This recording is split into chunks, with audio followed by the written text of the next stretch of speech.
Sri Aurobindo's Ilion. Book 1. The Book of the Herald.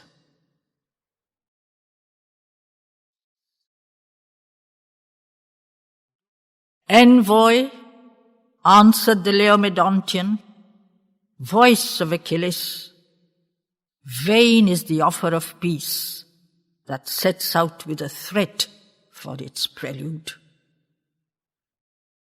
Yet will we hear thee. Arise, who art fleetest of foot in the gateway, thou Thrasymachus, haste. Let the domes of the mansion of Ilus wake to the bruit of the Hellene challenge. Summon Aeneas. Even as the word sank back into stillness, doffing his mantle, started to run at the bidding a swift-footed youth of the Trojans, first in the race and the battle, Thrasymachus, son of Aretus. He in the dawn disappeared into swiftness. Deiphobus, slowly measuring fate with his thoughts in the troubled vasts of his spirit, back through the stir of the city returned to the house of his fathers, taming his mighty stride to the pace infirm of the Argive.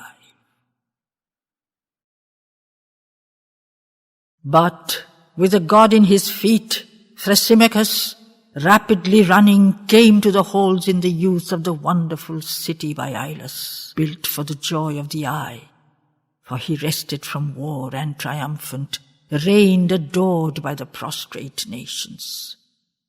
Now, when all ended, last of its mortal possessors to walk in its flowering gardens, great Anchises lay in that luminous house of the ancients, soothing his restful age, the far-warring victor Anchises, high Bucolion's son, and the father of Rome by a goddess.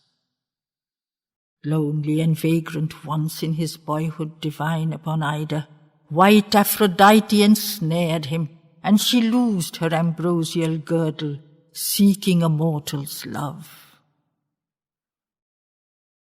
On the threshold, Thrasymachus halted, looking for servant or guard, but felt only a loneness of slumber, drawing the soul's sight within, away from its life and things human. Soundless, unheeding, the vacant corridors fled into darkness. He, to the shades of the house and the dreams of the echoing rafters, trusted his high-voiced call, and from chambers still dim in their twilight, strong Aeneas, armored and mantled, leonine, striding came, Anchises' son. For the dawn had not found him reposing, but in the night he had left his couch and the clasp of Creusa, rising from sleep at the call of his spirit that turned to the waters, prompted by fate and his mother who guided him, white Aphrodite. Still with the impulse of speed, Thrasymachus greeted Aeneas. Hero Aeneas, swift be thy stride to the Ilion hilltop.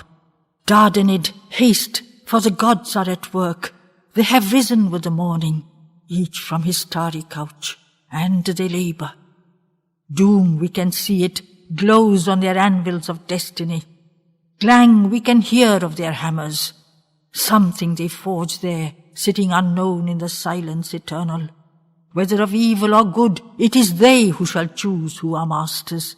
Calm, unopposed, they are gods, and they work out their iron caprices.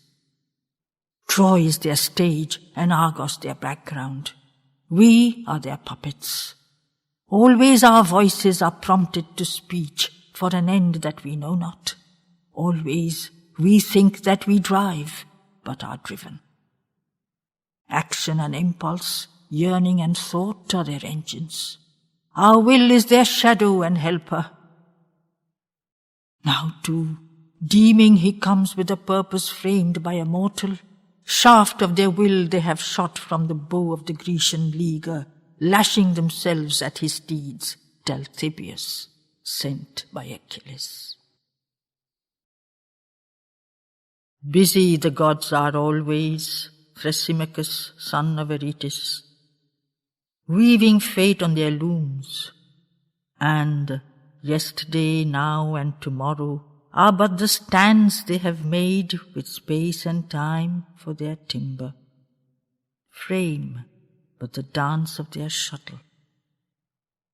What eye, unamazed by their workings, ever can pierce where they dwell and uncover their far-stretching purpose?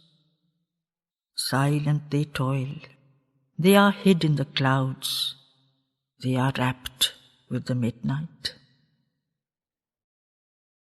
Yet to Apollo I pray, the archer friendly to mortals.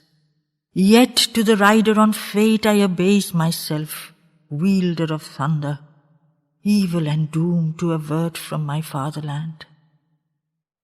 All night, Morpheus, he who with shadowy hands heaps error and truth upon mortals, stood at my pillow with images. Dreaming I erred like a phantom helpless in Ilion streets, with the fire and the foeman around me. Red was the smoke as it mounted triumphant the housetop of Priam. Clang of the arms of the Greeks was in Troia, and thwarting the clangor voices were crying and calling me over the violent ocean, borne by the winds of the west from a land where Hesperus harbours. Brooding they ceased, for their thoughts grew heavy upon them and voiceless. Then, in a farewell brief and unthought and unconscious of meaning, parting they turned to their tasks, and their lives now close but soon severed, destined to perish even before his perishing nation. Back to his watch at the gate sped Thrasymachus, rapidly running, large of pace and swift, but with eyes absorbed and unseeing, driven like a car of the gods by the whip of his thoughts through the highways, turned to his mighty future, the hero born of a goddess. One was he chosen to ascend into greatness through fall and disaster. Loser of his world by the will of a heaven that seemed ruthless and adverse, founder of a newer and greater world by daring adventure. Now, from the citadel's rise with the townships crowding below it, high towards a pondering of domes and the mystic Palladium climbing, fronted with the morning ray and joined by the winds of the ocean, fate weighed, up Troy's slope strode musing strong Aeneas. Under him, silent, the slumbering roofs of the city of Ilus dreamed in the light of the dawn. Above watched the citadel, sleepless, lonely and strong, like a goddess white-limbed and bright on a hilltop. Looking far out at the sea and the foe and the prowling of danger, over the brow he mounted and saw the palace of Priam, home of the gods of the earth.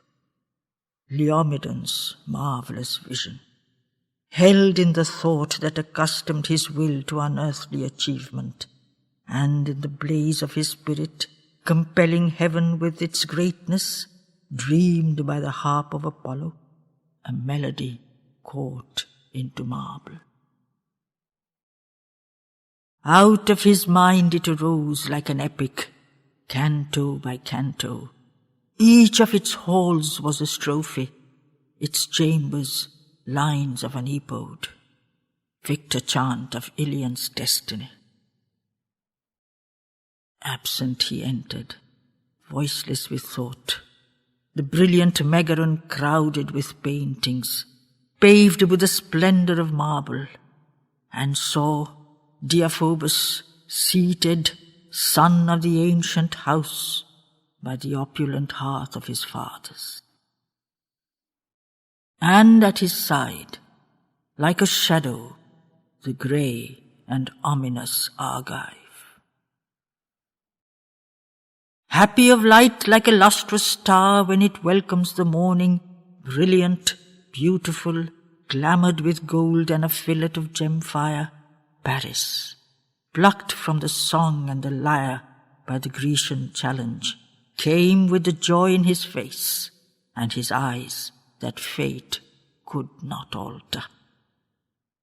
Ever a child of the dawn at play near a turn of the sun roads, facing destiny's look with the careless laugh of a comrade, he with his vision of delight and beauty brightening the earth field, passed through its peril and grief on his way to the ambiguous shadow. Last, from her chamber of sleep where she lay in the Ilion mansion, far in the heart of the house, with the deep-bosomed daughters of Priam, noble and tall and erect, in a nimbus of youth and of glory, claiming the world and life as a fief of her strength and her courage, dawned through a doorway that opened to distant murmurs and laughter, capturing the eye like a smile or a sunbeam, Penthesilea.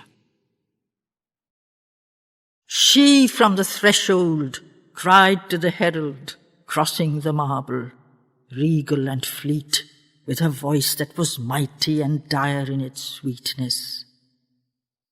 What with such speed has impelled from the wind-haunted beaches of Troas, herald, thy car, though the sun yet hesitates under the mountains?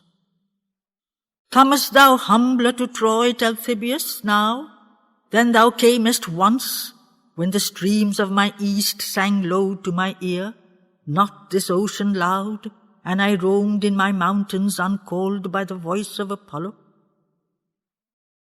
Ringest thou dulcet-eyed peace, or, sweeter to Penthesilea, challenge of war, when the spears fall thick on the shields of the fighters, lightly the wheels leap onward, chanting the anthem of Ares, death is at work in his fields, and the heart is enamoured of danger? What, says Odysseus, the baffled Ithacan? What, Agamemnon? Are they then weary of war, who are rapid and bold and triumphant, now that their gods are reluctant? Now victory darts not from heaven, down from the clouds above Ida, directing the luminous legions armed by fate? Now Pallas forgets, now Poseidon slumbers? Bronze were their throats to the battle like bugles blaring in chorus. Mercy they knew not, but shouted and ravened and ran to the slaughter, eager as hounds when they chase, till a woman met them and stayed them. Loud my war shout rang by Scamander. Herald of Argos, what say the vaunters of Greece to the virgin Penthesilea? High was the Argives' answer, confronting the mighty in Troia. Princes of Pergama, whelps of the lion who roar for the melee, suffer my speech. It shall ring like a spear in the hearts of the mighty. Blame not the herald. His voice is an impulse, an echo, a channel, now for the timbrels of peace, and now for the drums of the battle. And I have come from no cautious strength, from no half-hearted speaker, but from the Thean. All know him. Proud is his soul as his fortunes, swift as his sword, and his spear are the speech and the wrath from his bosom. I am his envoy, herald am I, of the conquering Argives. Has not one heard in the night, when the breezes whisper and shudder, dire, the voice of a lion unsatisfied, gnawed by his hunger, seeking his prey from the gods? For he prowls through the glens of the mountains, errs a dangerous gleam in the woodlands, fatal and silent. So for a while he endures. For a while he seeks and he suffers, patient yet in his terrible grace, as assured of his banquet. But he has lacked too long, and he lifts his head, and to heaven roars in his wonder, incensed, impatiently. Startled, the valleys shrink from the dreadful alarum. The cattle gallop to shelter, arming the herdsmen cry to each other for comfort and courage. So Talthybius spoke, as a harper voicing his prelude touches his strings to a varied music, seeks for a concord. Long his strain he prepares. But one broke in on the speaker. Sweet was his voice like a harp's, though heard in the front of the onset, one of the sons of fate, by the people loved whom he ruined, leader in council and battle, the Priamid, he in his beauty, carelessly walking, who scattered the seeds of titanic disaster. Surely thou dreamedst at night, and awaking thy dreams have not left thee. Hast thou not woven thy words to intimidate children in Argos, sitting alarmed in the shadows, who listen pale to their nurses? Greek, thou art standing in Ilion now, and thou facest her princes. Use not thy words, but thy king's. If friendship their honey-breathed burden, friendship we clasp from Achilles. But challenge outpace with our challenge, meeting the foe ere he moves in his will to the clash of encounter. Such is the way of the Trojans, since Phryx by the Hellespont halting, seated Troy on her hill, with the ocean for comrade and sister.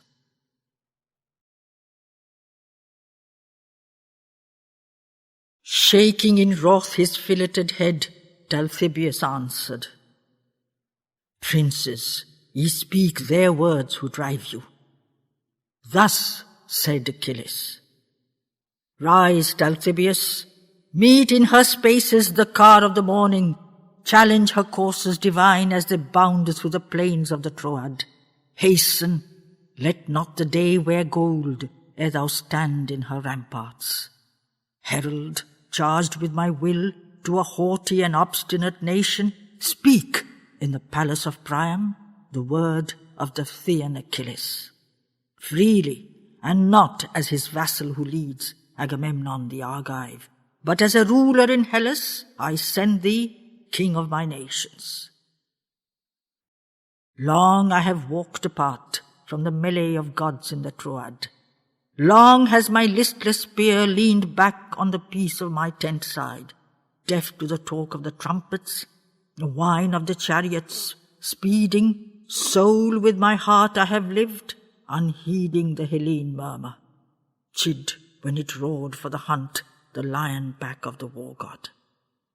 Day after day I walked at dawn, and in blush of the sunset, far by the call of the seas, and alone with the gods in my dreaming, leaned to the unsatisfied chant of my heart, and the rhythms of ocean, sung to by hopes that were sweet-lipped and vain. For Polyxena's brothers still are the brood of the Titan Laomedon, slain in his greatness, engines of God, unable to bear all the might that they harbour. Or they have chid from their hearts, nor our common humanity binds them. Stay have they none in the gods who approve, giving calmness to mortals. But, like the Titans of old, they have hugged to them grandeur and ruin. Seek then the race self-doomed, the leaders blinded by heaven, not in the agora swept by the winds of debate and the shoutings, lion-voiced, huge of the people.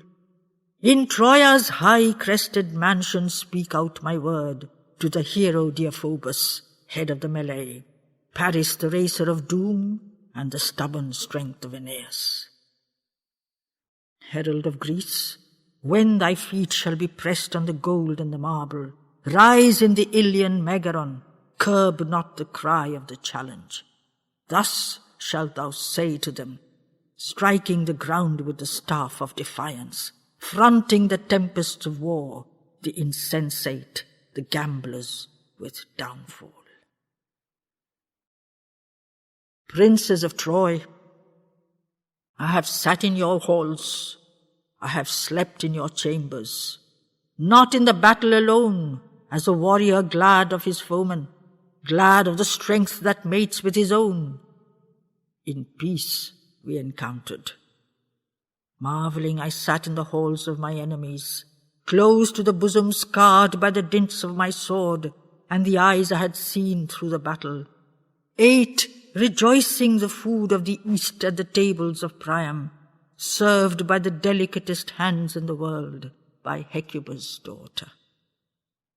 Or with our souls reconciled, in some careless and rapturous midnight, drank of the sweetness of Phrygian wine, admiring your bodies shaped by the gods indeed, and my spirit revolted from hatred. Softening it yearned in its strings to the beauty and joy of its foemen. Yearned from the death that o'ertakes, and the flame that cries, and desires even at the end to save, and even on the verge to deliver Troy, and her wonderful works, and her sons, and her deep-bosomed daughters.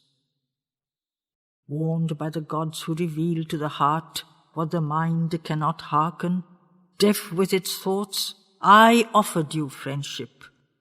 I offered you bridal, Hellas for comrade, Achilles for brother, the world for enjoyment, won by my spear. And one heard my call, and one turned to my seeking. Why is it then that the war cry sinks not to rest by the Xanthus? We are not voices from Argolis, Lacedaemonian tricksters, splendid and subtle and false. We are speakers of truth.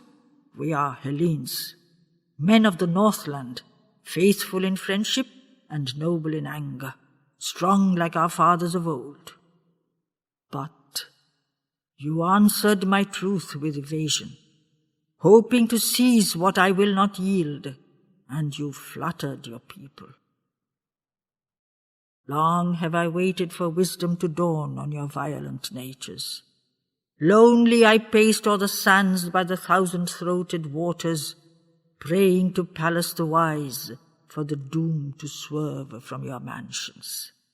Buildings delightful, gracious as rhythms, lyrics in marble, works of the transient gods, and I yearned for the end of the war din, hoping that death might relent to the beautiful sons of the Trojans, far from the cry of the spears, from the speed and the laughter of axles. Heavy upon me like iron, the intolerable yoke of inaction weighed like a load on a runner. The war cry rose by Scamander. Xanthus was crossed on a bridge of the fallen, not by Achilles. Often I stretched out my hand to the spear, for the Trojan beaches rang with the voice of Deiphobus, shouting and slaying the Argives. Often my heart, like an anxious mother, for Greece and her children leaped, for the air was full of the leonine roar of Aeneas. Always the evening fell, or the gods protected the Argives.